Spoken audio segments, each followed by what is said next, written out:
My name is Marcus Hill, and 3 months ago, an entire courtroom in Newark laughed at me. Not quietly either. I mean real laughter. People shaking their heads, the prosecutor smirking. I was sitting in that cold wooden chair, wearing a suit that felt 2 sizes too tight. Because according to the state of New Jersey, I had just stolen $2.3 million. And the evidence against me? Perfect. Too perfect. Every digital trail, every login, every transaction led straight to me.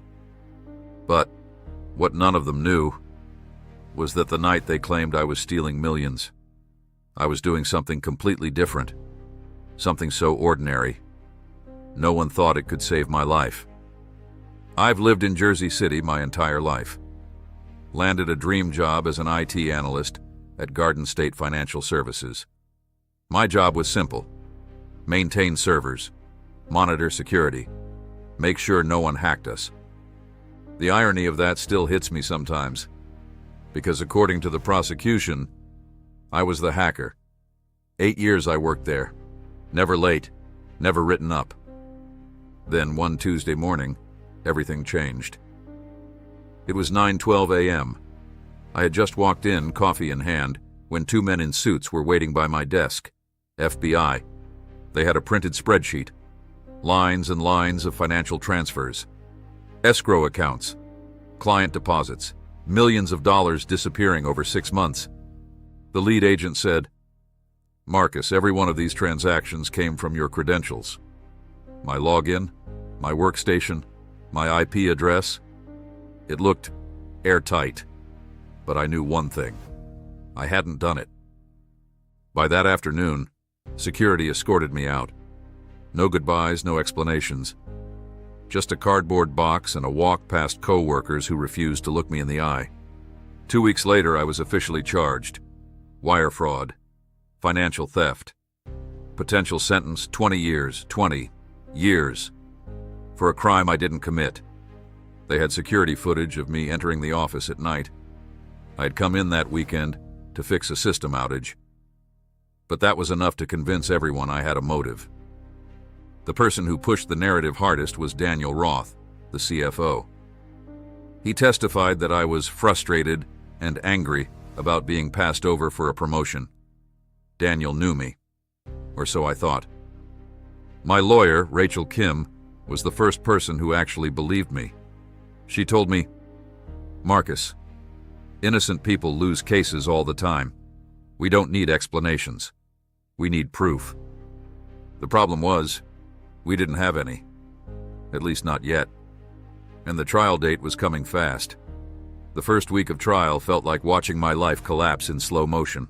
Every digital expert, every bank analyst, they all said the same thing. And every time, my name appeared on the screen: Marcus Hill, Marcus Hill, Marcus Hill. The prosecutor said, Mr. Hill wasn't a mastermind. He was simply someone who believed he wouldn't get caught. And then, someone in the courtroom laughed. A real laugh. That was the moment I realized they had already decided I was guilty. But Rachel wasn't finished. 2 nights before the final hearing, she called me. "Marcus, do you still stream video games?" I used to stream them online, just a hobby. But my software recorded everything: video, audio, and most importantly, timestamps. On February 17th, I had streamed for 3 straight hours. The prosecution claimed I logged into the system at 11:43 p.m., but at that exact moment, I was in Jersey City, in my apartment, on camera.